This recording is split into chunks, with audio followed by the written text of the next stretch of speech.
Welcome back, everyone. Today we're going deep on something, well, infamous, to say the least. Infamous is a good word for it. The Smoot Hawley Tariff Act. Now, I know, tariffs, not exactly the most thrilling topic, right? You might be surprised. Okay, fair enough. Yeah. But seriously, this one's got it all, folks. Political drama, global consequences, and lessons we're still grappling with today. We're going to be drawing from encyclopedia entries for context, historical accounts for the story, and some good old-fashioned economic analysis to really break down the impact. And trust me, the impact was significant. We're talking 1930, the Great Depression is just beginning, and the U.S. is scrambling trying to figure out how to protect its industries and farmers. Yeah, a lot of uncertainty and fear swirling around back then. Absolutely. And into that mix step Smoot and Hawley with what seemed like a simple plan. Raise those import duties, make foreign goods more expensive, Americans buy American. Problem solved, or so they thought. But they weren't exactly starting from scratch, right? I mean, there was already the Fordney-McCumber Act of 1922 in place, which was, pretty protectionist itself. Right, but Smoot Hawley, it took protectionism to a whole other level. See, Fordney-McCumber focused on specific industries, but Smoot Hawley was much broader, hitting thousands of imported goods. And we can't forget, this wasn't just some abstract economic policy. This was playing out against the backdrop of real people's lives, Farmers struggling, businesses closing, everyone feeling the pressure. And that fear, that uncertainty, it all fed into the political landscape, didn't it? Oh, absolutely. This wasn't just economics, it was politics in action. Senator Reed Smoot and Representative Willis C. Hawley, both Republicans, were the driving forces behind it all. They had their opponents, though, of course. Right, there was pushback. Some in their own party, and most Democrats saw the potential dangers, but, in the end, the act passed. Reflecting the anxieties of the time, that pressure to protect American jobs. And it's interesting how those same anxieties, they still resonate in our political discourse today. Don't they? It just goes to show you that the issues surrounding trade and globalization, they have deep roots. Now, here's where things get really interesting.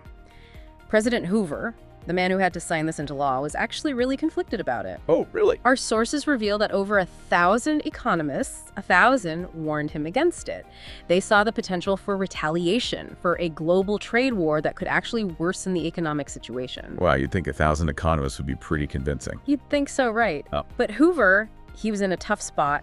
He recognized the dangers, but he also had immense pressure from his own party, who saw this as a win for American businesses and workers. Ultimately, he signed it, and a lot of historians argue that this decision actually contributed to the severity of the Great Depression. Talk about unintended consequences. And speaking of consequences, let's talk about how the rest of the world reacted, because they didn't exactly roll out the red carpet for Smoot Hawley, did they? Not at all. Just like those economists predicted, other countries saw this as a declaration of, economic war, basically. They retaliated with their own tariffs, targeting key U.S. exports. And it wasn't just rivals either. Even Canada, our closest trading partner at the time, felt betrayed and put tariffs on U.S. goods. Ouch.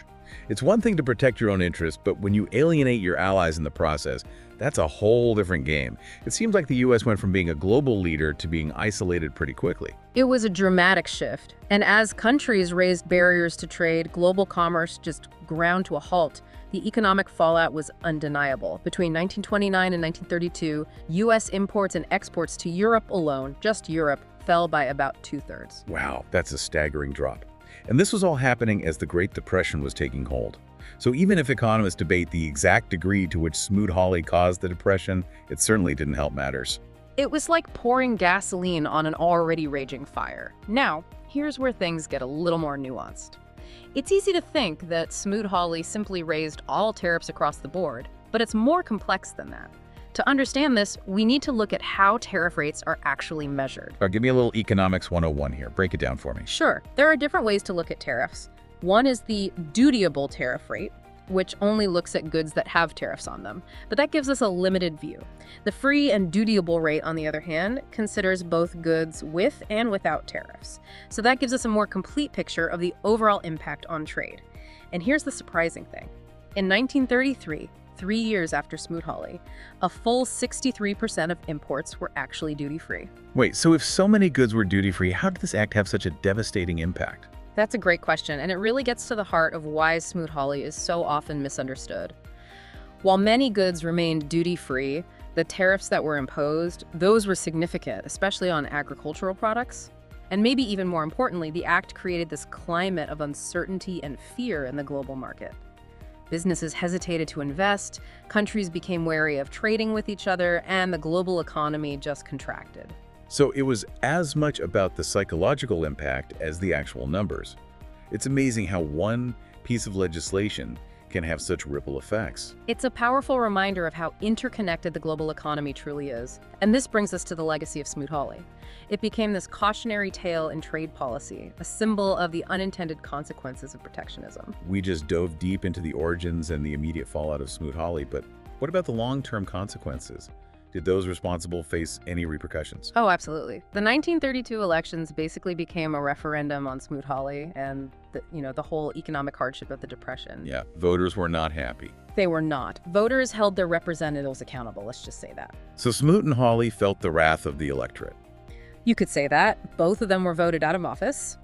It was a stunning fall from grace for the very men who championed the act. And really, their names became synonymous with protectionism gone wrong, a warning to future policymakers about, well, the dangers of those kinds of policies. It seems like Smoot Hawley really brought the tension between protectionism and free trade into focus. So how did we move from that era of high tariffs to the more liberalized trade policies we see today? That shift, well, it didn't happen overnight. It was a gradual process, I think, fueled by the realization that Smoot Hawley had been a mistake, a big one. And one of the first steps towards undoing the damage was the Reciprocal Trade Agreements Act of 1934. This marked a shift away from the unilateral approach of Smoot Hawley, going it alone, towards a more cooperative kind of bilateral approach. So instead of just raising tariffs without consulting anyone, the U.S. started negotiating directly with other countries to reduce trade barriers.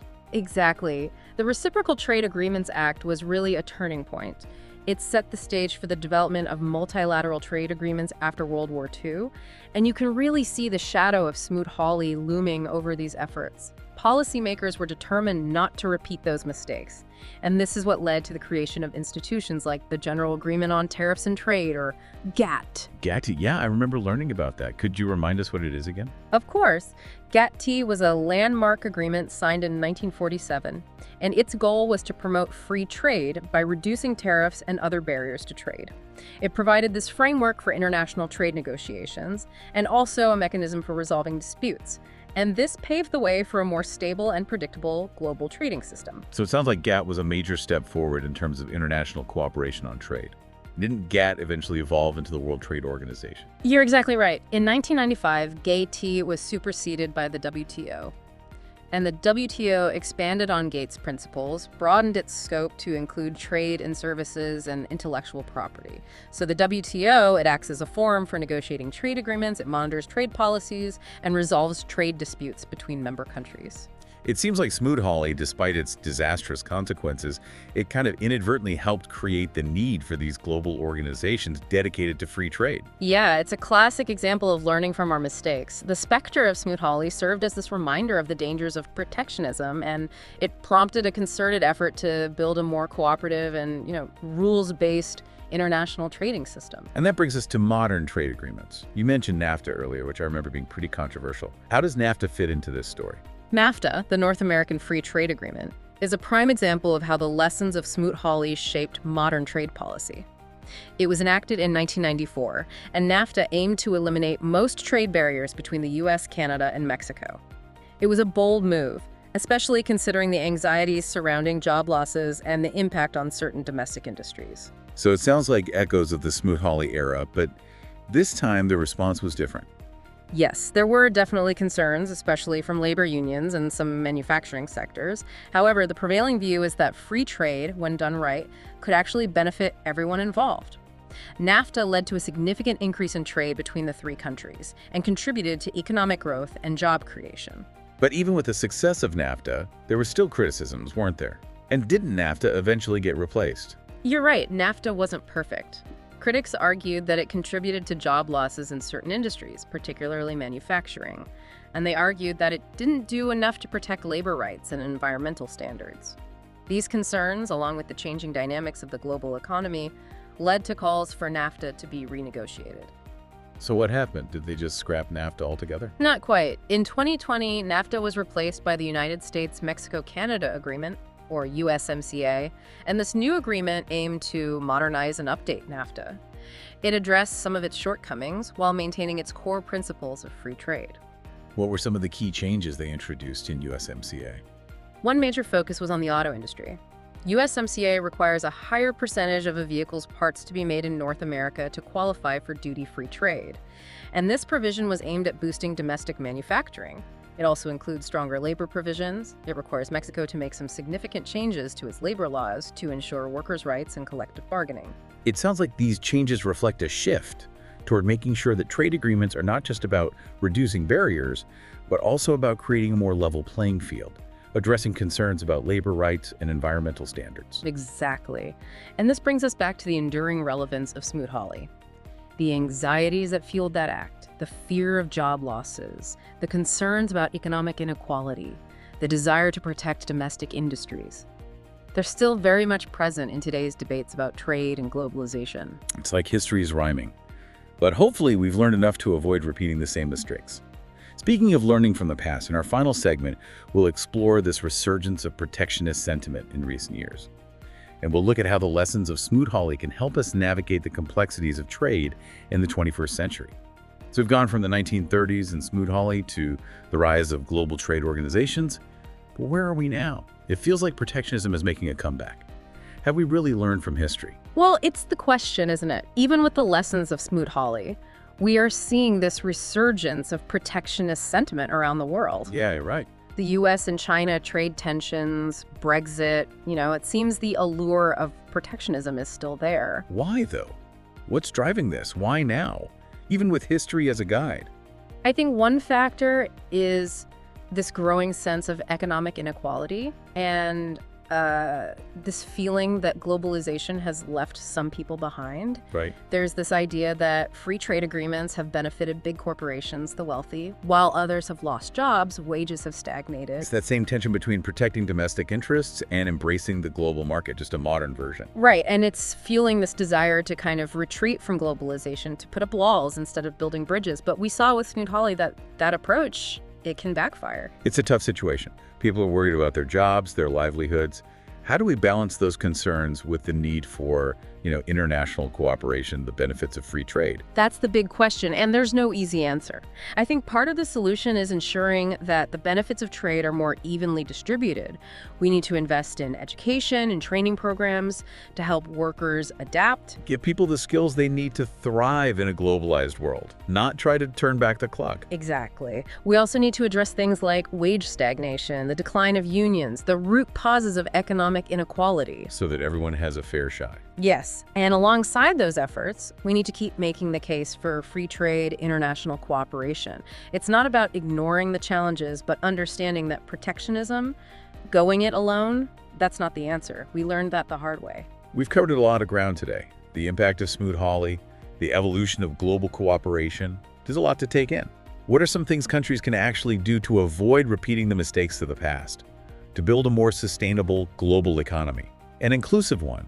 I think a crucial step is to strengthen those international institutions, like the WTO. They provide the framework for resolving disputes, ensuring a level playing field.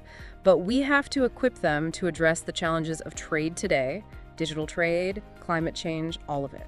So adapt to the changing landscape while keeping those principles of cooperation, fairness. Yeah, we need to keep working to reduce those barriers to trade, tariffs, non-tariff barriers, and maybe most importantly, we need to make sure that trade agreements are fair, balanced, taking everyone into account. Not just the bottom line, but the workers, the consumers, the environment. Exactly. It's about a system where everyone benefits, and that requires open dialogue, compromise, and a commitment to finding solutions that work for all involved. Well, it's been a fascinating dive into this world of trade. Before we go, I want to leave our listeners with one final thought. Knowing all of this, what can we do as informed citizens to contribute to a better world, a more prosperous world? That's worth thinking about. We can stay informed, engage in these debates, and hold our leaders accountable for making smart decisions that support a fair and sustainable global trading system. I think that's a great place to leave it. Thank you for joining us today on this journey through trade and the impact it has on our lives. It's been a pleasure. Keep exploring, keep learning, and keep asking those tough questions.